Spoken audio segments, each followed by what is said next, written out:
Voilà. Je présente les intervenants. Françoise Brun, qui est infirmière, qui est adhérente depuis 1999 et qui est membre du CA depuis 2003, depuis qu'on se connaît. Annika Yado, qui est psychologue retraitée.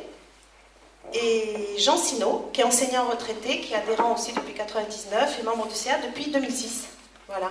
Alors tous sont dans la commission crise depuis 2008. En fait, après la campagne contre le traité européen, 2005, ATTAC a décidé de faire une commission crise et qui s'est vraiment bien étoffée en 2008. Et donc, ils ont successivement traité de l'origine de la crise, de la dette des États et maintenant de l'austérité, évidemment. Donc, rattaché effectivement aussi à d'autres, ATTAC fait partie aussi d'autres collectifs, le CAC 31, un collectif sur l'audit de la dette. Et puis, pour le coup, ils ont élaboré des outils, et donc on va les utiliser, ces outils. Bon, c'est Françoise Brun.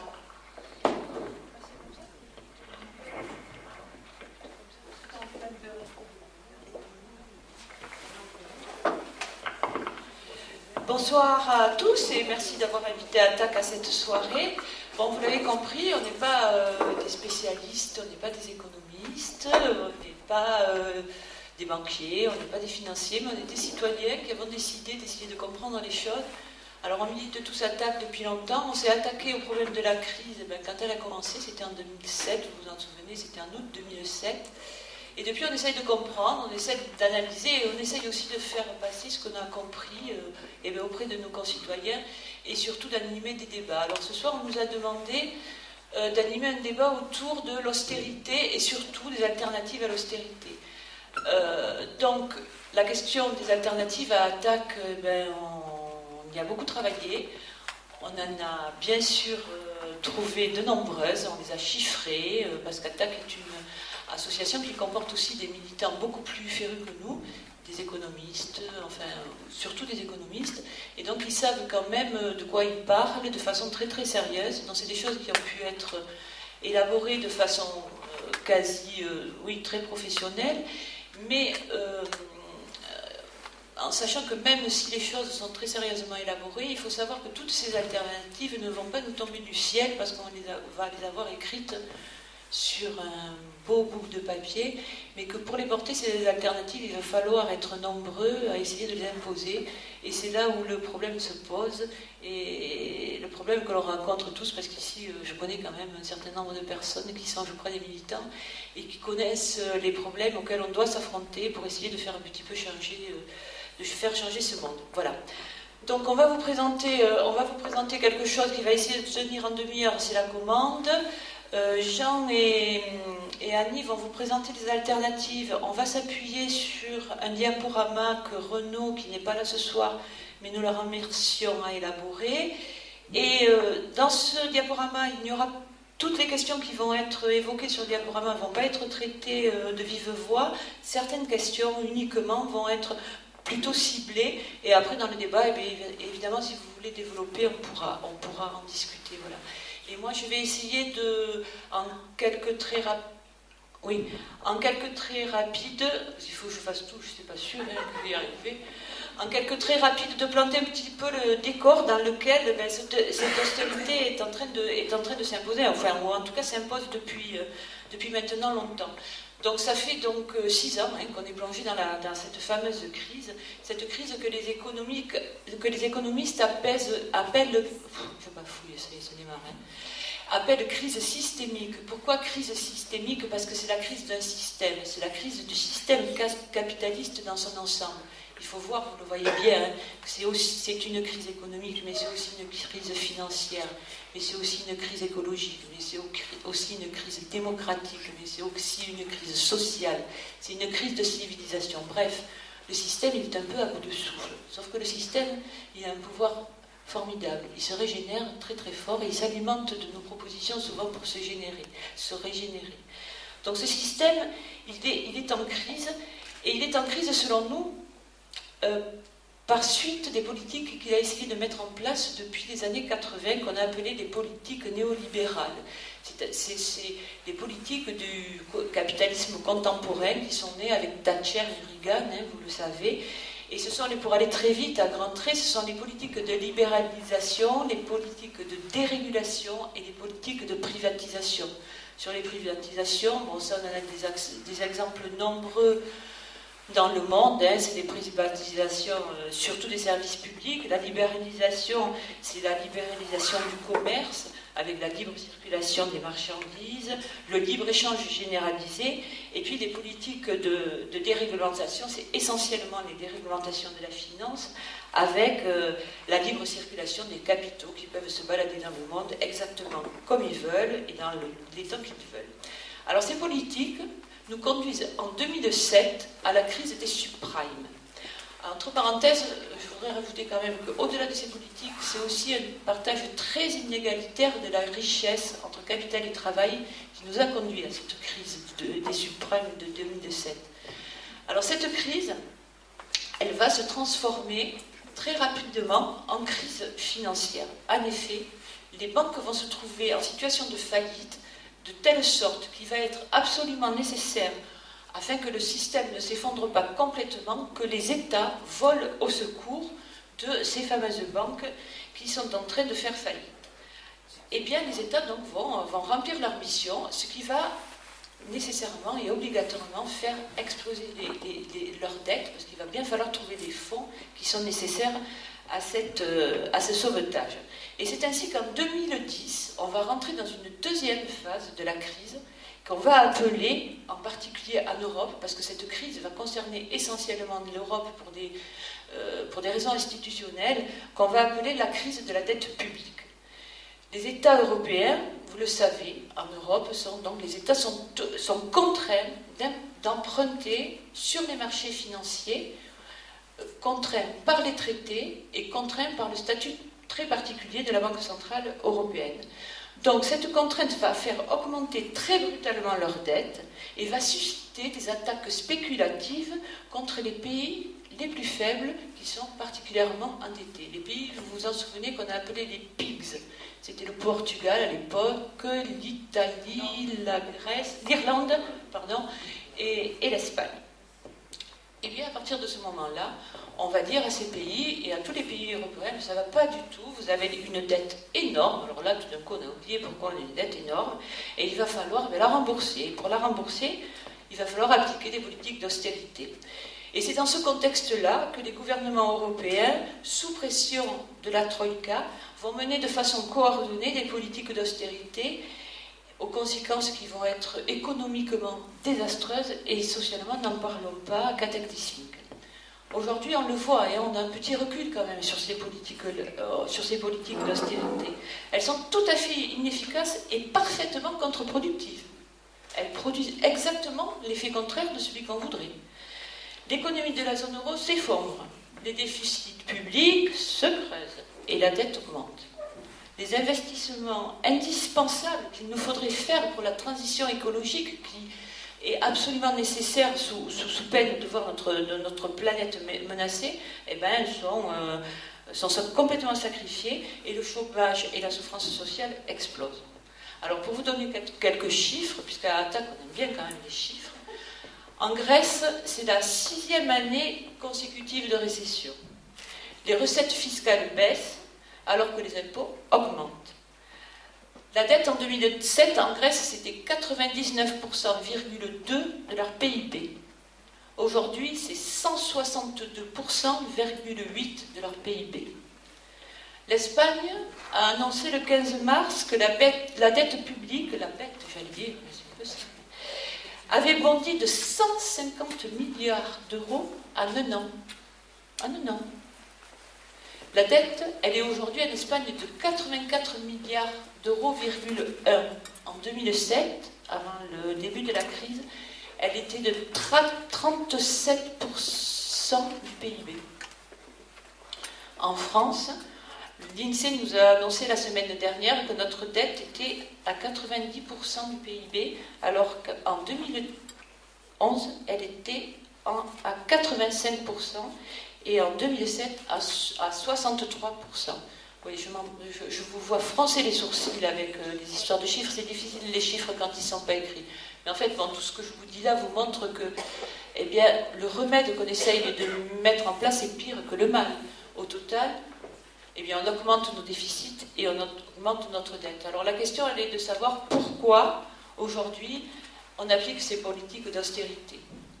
Bon, la première des raisons, c'est que le capital, il a envie, il a perdu quelques plumes dans la crise quand même, et il a malgré tout envie de retrouver un petit peu ses billes, un petit peu, il ne retrouvera peut-être pas tout, mais il essaye de faire payer aux salariés, en tout cas aux gens qui travaillent, aux chômeurs et aux retraités, de faire payer la crise à tous ces gens-là, ce qui va encore aggraver la question du partage de la richesse, vous vous en doutez bien.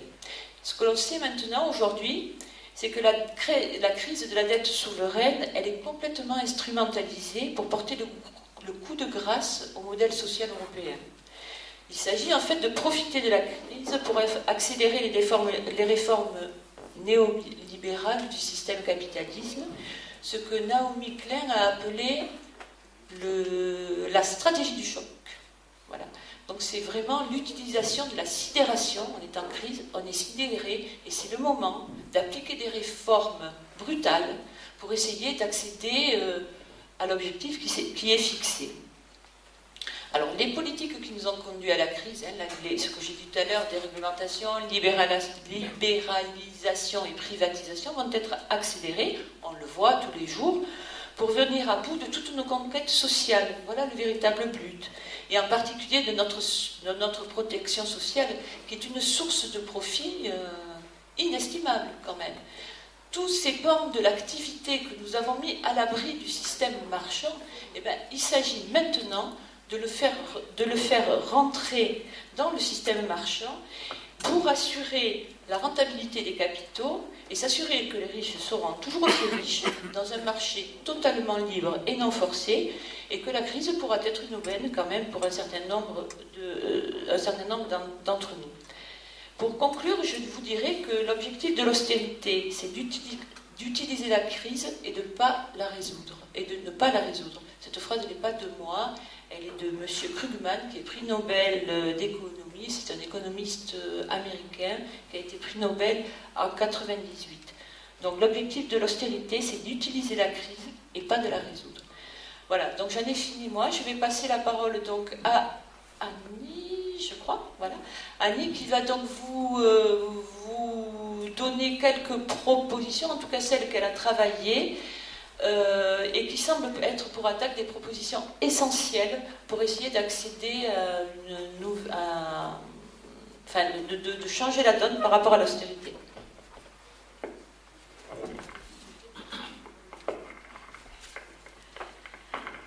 Bonsoir. Oui, donc quand on pose la question de qu'est-ce qu'il faut faire pour vraiment mettre en place des politiques alternatives à celles que nous connaissons aujourd'hui. Un sujet... Ça va pas ? Voilà.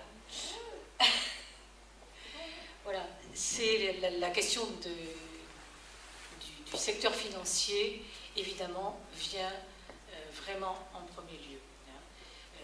Actuellement, on a vraiment le sentiment, et je pense que même, je dirais, le français moyen, pour employer une expression un petit peu bateau, se rend compte que les banques sont au pouvoir, quelque part, et que le pouvoir politique, quelque part, est de moins en moins important. Alors, donc, quelles sont les réformes essentielles du secteur bancaire pour pouvoir véritablement avoir une politique alternative? Alors d'abord, je ne vais pas détailler, là vous avez une liste assez longue de propositions faites par attaque. Il y a des choses un petit peu techniques, je ne vais pas rentrer dans les détails de tout ça. Je dirais d'abord un petit mot de la loi de séparation et de régulation bancaire telle qu'elle est passée à l'Assemblée nationale le mois passé. Et puis ensuite, j'aborderai, concernant donc, le secteur bancaire, deux points qui me semblent importants quant aux enjeux d'une vraie réforme. Voilà. Donc alors, très rapidement, sur cette loi de séparation bancaire, bon, Attaque le dit, mais n'est pas le seul à le dire, c'est une réforme bancaire en trompe-l'œil. Alors, tout d'abord, il n'y a aucune remise en cause du modèle de la banque universelle. Donc ça, après, je vais le reprendre. Tout ce qui est de l'ordre des interdictions, des limitations, des obligations de transparence, de la mise en place de contrôle ou d'intervention sur les banques, tout cela a un champ d'application très limité. Ce qui fait que les banquiers eux-mêmes disent que finalement, ça va concerner entre 1 et 2% des activités de ma banque. Hein. Donc, c'est vraiment une réforme à la marge qui ne change strictement rien de fondamental et qui, de toute façon, ne nous met nullement à l'abri du risque de nouvelles crises et qui, par ailleurs, est un très mauvais message pour les autres pays de l'Union européenne, dans la mesure où cette mini-réforme, ça obère un petit peu, ça oriente à la baisse les tentatives de réforme bancaire qui pourraient avoir lieu au niveau de l'Union européenne, et ce dont nous avons le plus grand besoin. Alors bon, venons maintenant à deux enjeux d'une vraie réforme. Alors le premier, qui est essentiel, ce serait une séparation stricte des banques dites commerciales, banques de dépôt ou banques ordinaires. Hein. C'est celle dont vous vous servez tous les jours. Hein. Séparation d'avec celles qu'on appelle des banques d'affaires et qui sont spéculatives. Bon. Aujourd'hui, la Banque universelle regroupe l'ensemble des activités.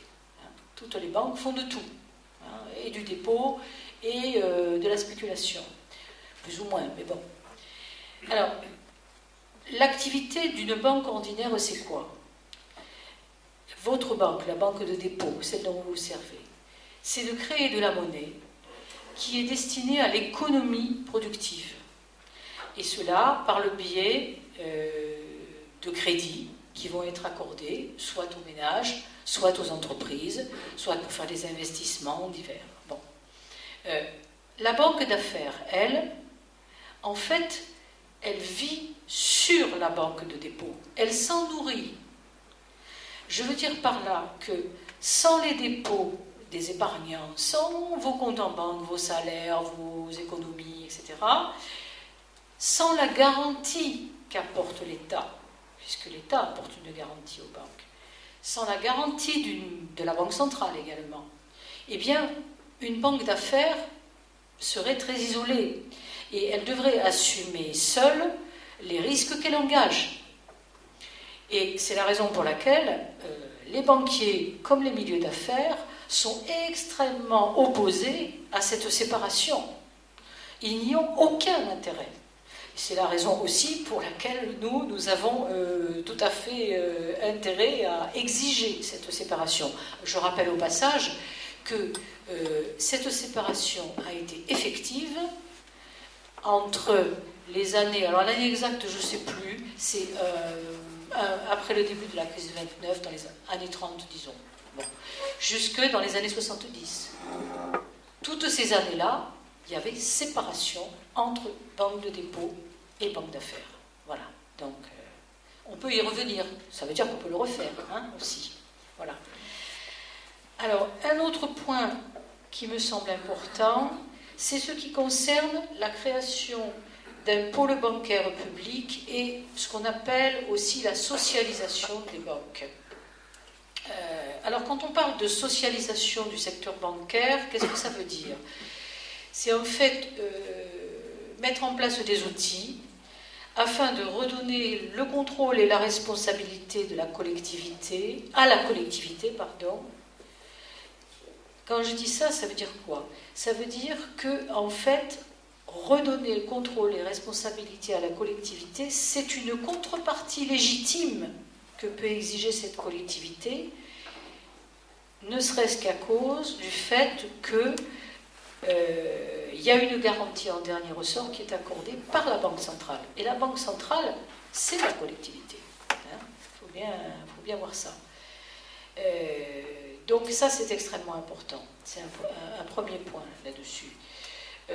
Alors, qu'est-ce que pourrait faire un pôle bancaire public pour modifier la donne? Par exemple, on peut dire qu'un pôle bancaire public, dans la mesure où il aurait un statut bancaire, bien évidemment, comme n'importe quelle banque privée aujourd'hui, il pourrait se financer directement auprès de la Banque centrale européenne, et ensuite financer des investissements et accorder des crédits. Bon. En France, il pourrait s'appuyer sur la Banque publique d'investissement qui vient d'être créée par le gouvernement Ayrault. Au niveau européen, on peut envisager effectivement que la Banque européenne d'investissement puisse également servir d'appui à ce type de structure, qui n'existe pas au niveau européen. Bon.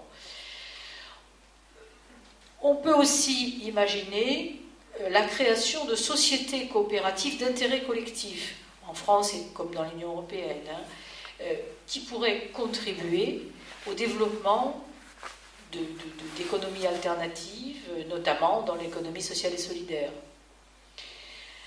Un deuxième point par rapport à la socialisation des banques et le pôle bancaire public, c'est aussi qu'il ne suffit pas de dire « Ah, ça va être public, ça va être merveilleux ». Le fait d'être public ne protège pas de dérives spéculatives et ne garantit pas non plus que les objectifs de cet organisme visent le bien commun. Donc, pour garantir cela, il faudrait donc qu'il y ait des critères dans le fonctionnement même de ces organismes. Des critères d'utilité sociale, écologique et démocratique. Alors, je donnerai simplement 2 exemples. Pour le critère d'utilité, on pourrait imaginer que des prêts puissent être consentis, mais à des taux modulés selon leur niveau d'utilité sociale ou écologique. Un autre exemple, cette fois-ci, par rapport à l'enjeu démocratique, et qui là, je trouve, est extrêmement important, parce que c'est vrai qu'on est face à beaucoup de déficits démocratiques dans les fonctionnements qu'on connaît actuellement.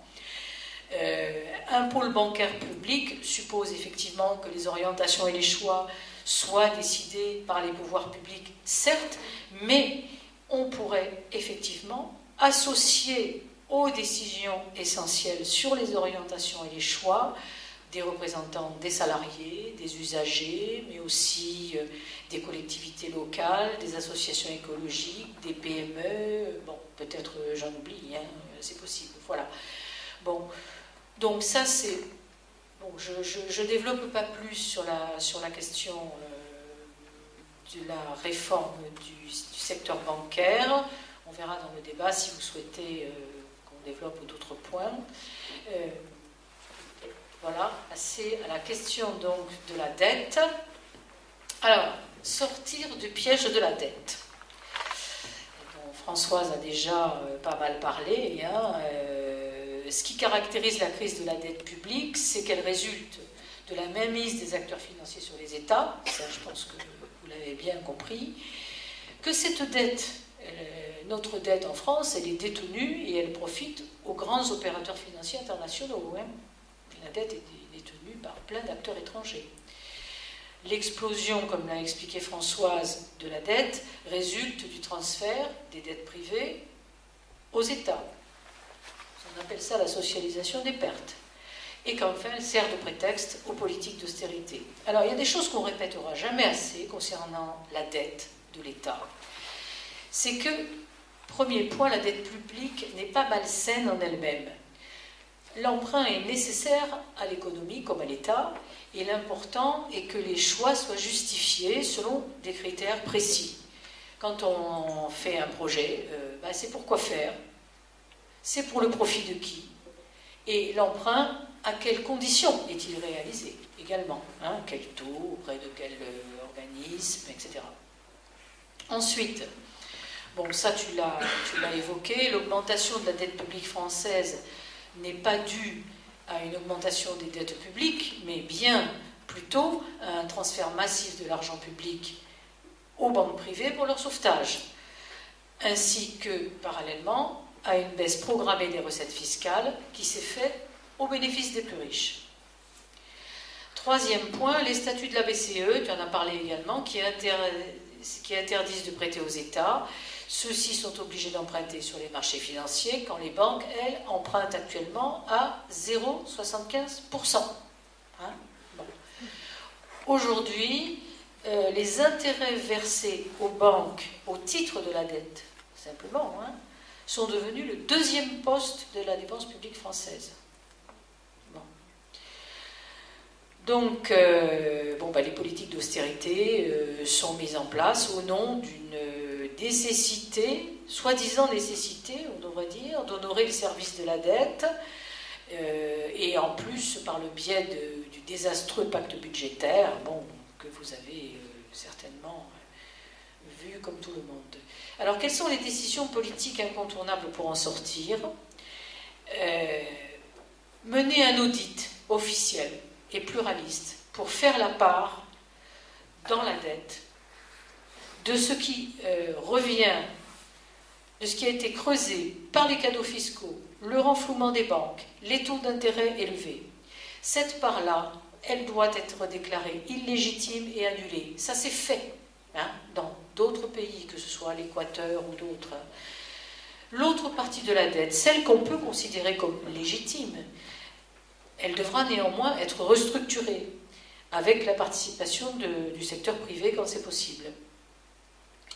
Deuxième point, il faut lancer une réforme fiscale qui soit fortement redistributive afin de redonner des marges de manœuvre à l'action publique, à la fois par une taxation très progressive sur les revenus, beaucoup plus progressive que ce qu'elle est aujourd'hui, mais également par une taxation sur le capital. Au niveau européen, il faut mettre fin à la concurrence fiscale au sein de l'Europe, en allant vers une harmonisation fiscale et sociale, et également travailler à mettre un terme à l'évasion fiscale et sinon liquider les paradis fiscaux du jour au lendemain. Il est tout à fait possible d'interdire aux banques d'avoir des filiales dans les paradis fiscaux. Dernier point, la réforme de la BCE et tout ce qui concerne l'aspect monétaire, politique, économique, macroéconomique. Alors, la réforme de la BCE est essentielle. Elle doit assurer un rôle de prêteur en dernier ressort. Elle doit pouvoir aussi financer directement les États ou par le biais d'un pôle public bancaire, comme je le disais précédemment, ce qui sortira les États des griffes du marché. Elle doit pouvoir également contrôler les mouvements de capitaux. Et enfin, ça je ne rentre pas dans le détail, c'est complexe, je ne saurais même pas vraiment bien l'expliquer, mais il y a tout un travail à faire au niveau d'une nouvelle politique monétaire.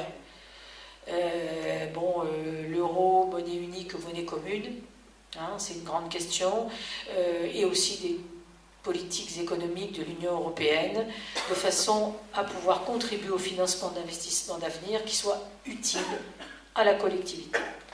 Voilà.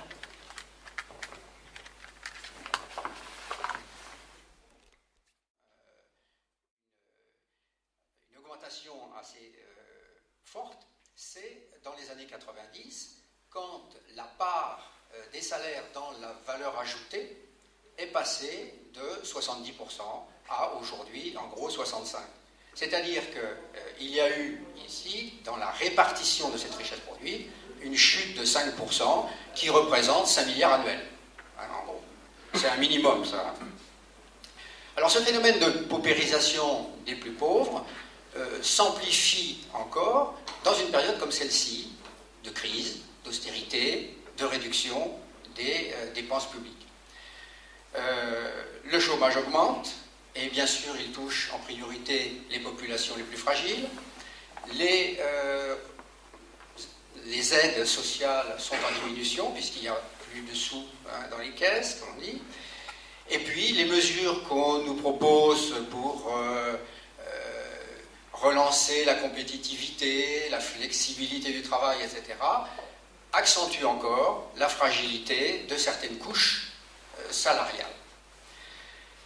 Il est donc évident que dans une situation comme celle qu'on connaît aujourd'hui, il est nécessaire de prendre rapidement, immédiatement, des mesures de sauvegarde de la solidarité nationale pour redonner un ciment à l'unité, à la cohésion sociale.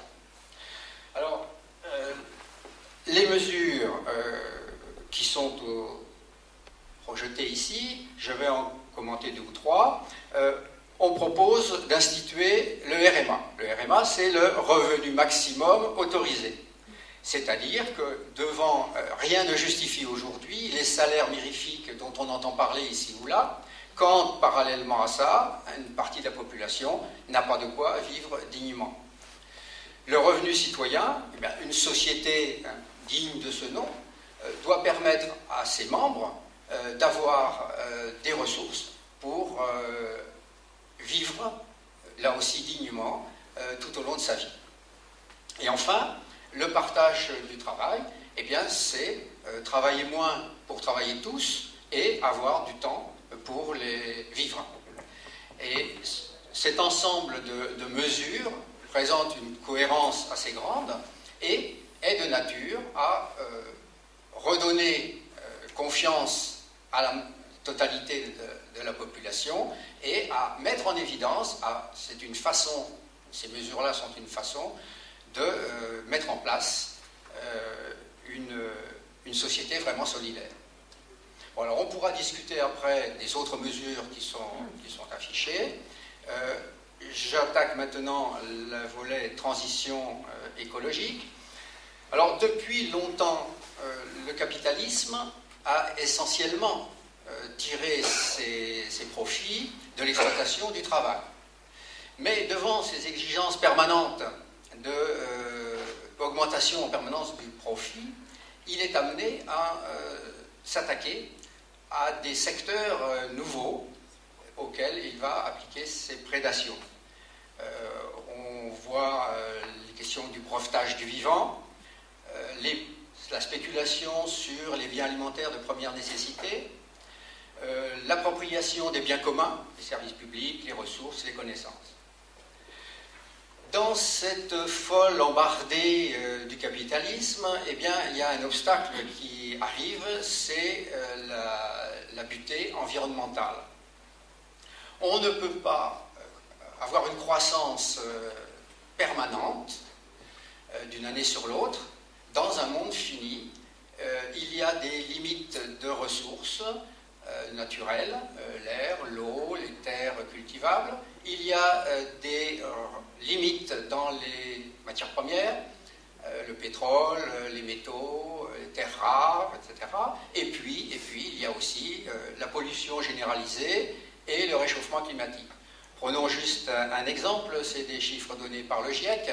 Le taux aujourd'hui de gaz carbonique dans l'atmosphère, c'est du jamais vu depuis 650 000 ans. Le réchauffement climatique actuel, le rythme de réchauffement, c'est de 0,13 degrés tous les 10 ans.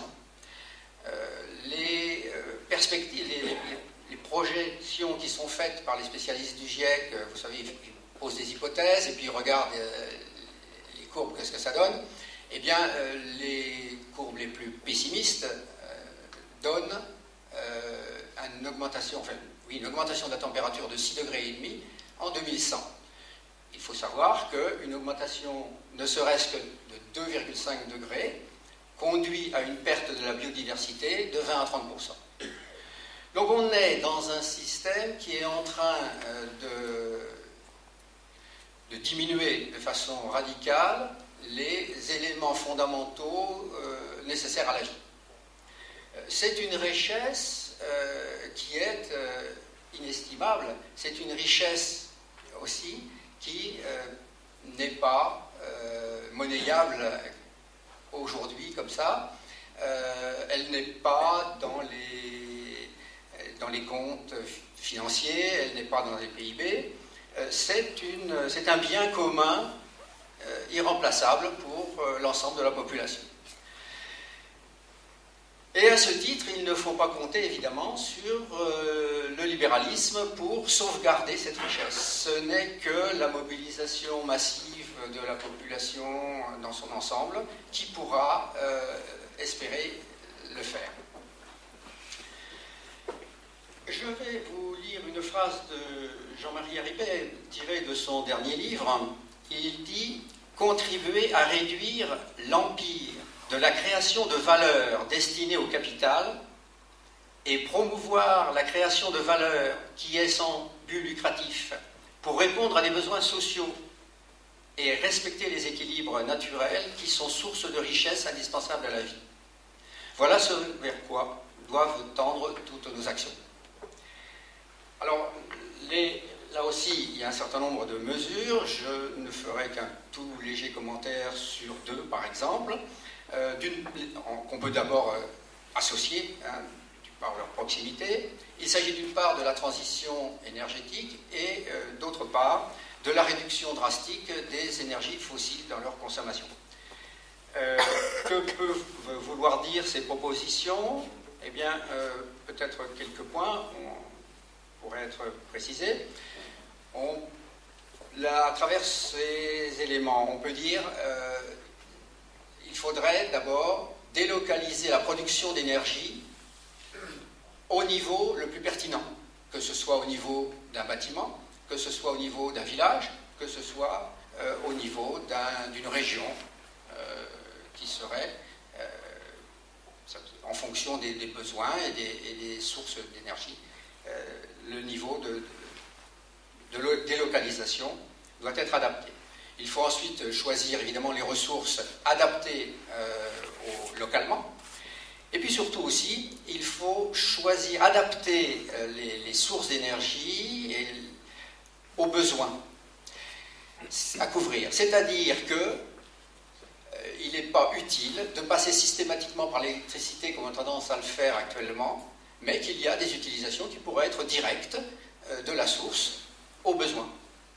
Et enfin, dans un système organisé convenablement, eh bien, on doit imaginer qu'il y a une aide qui sera apportée par la collectivité, qu'elle soit technique ou financière.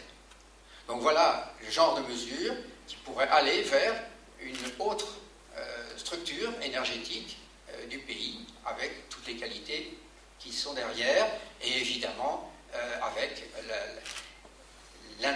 l'intervention massive des citoyens pour les choix et les mises en œuvre. Dernier point, la démocratie. Françoise en a parlé un peu tout à l'heure. C'est un point essentiel. Il existe actuellement, de par le monde, un certain nombre de pouvoirs qui n'ont aucune légitimité démocratique. Ces centres de pouvoir s'exercent souvent au niveau mondial, par-dessus les États, et parallèlement à ça, les États ont vu, les États qui sont des gouvernements élus, ont vu leurs prérogatives se réduire. Ce glissement de pouvoir des institutions démocratiques vers des institutions qui ne le sont pas est une négation donc, de la démocratie, une négation du citoyen. L'exemple qu'on peut prendre, c'est celui de l'OMC, qui a été créé en 1995 et qui s'est doté d'un ORD, un organisme de règlement des différends, qui est une espèce de tribunal qui opère comme ça, sans aucun contrôle d'aucune institution démocratique. Une des règles dont s'est dotée cette OMC, c'est la concurrence libre et non faussée. Elle consiste à faire quoi? Eh bien, elle interdit aux États, par exemple, qui voudraient protéger un secteur industriel, de se protéger par des droits de douane à l'entrée. Par contre, un pays qui produit en faisant travailler les enfants, un pays qui produit en polluant massivement tout l'environnement, eh bien, ces pratiques-là ne sont pas considérées par l'OMC comme faussant la concurrence. Et il n'y a aucun recours possible sur ces choses-là. Alors, qui a décidé ça? Est-ce qu'on vous a demandé votre avis là-dessus? Qu'est-ce que vous auriez dit? Eh bien, je vous laisse y répondre.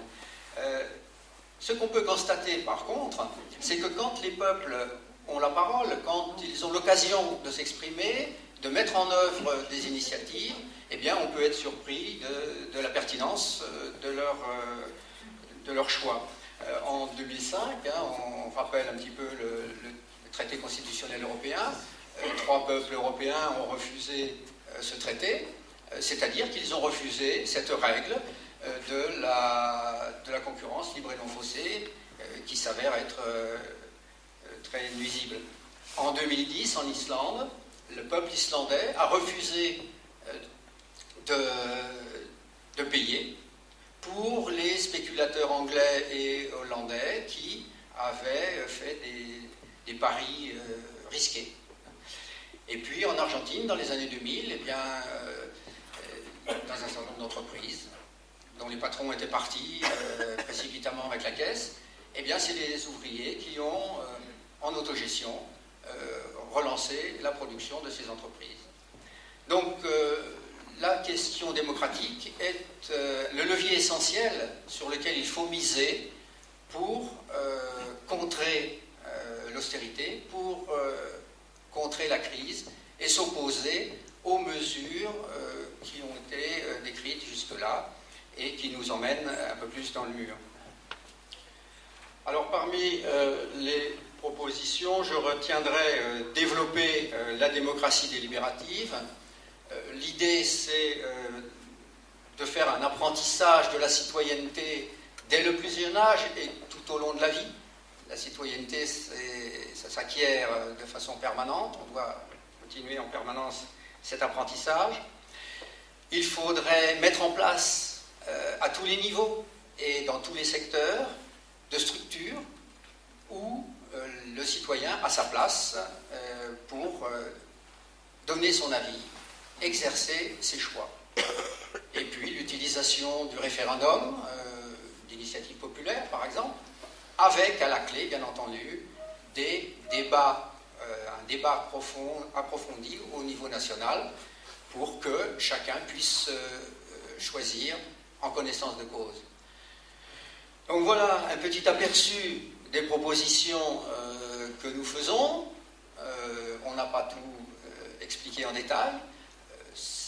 Et l'échange qu'on va avoir avec vous maintenant pourra permettre d'aborder d'autres aspects de ces alternatives à la situation dans laquelle nous sommes aujourd'hui et qui est bien inquiétante.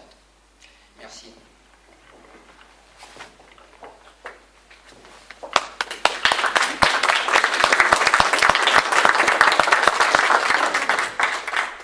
On a eu un aperçu de quelques propositions.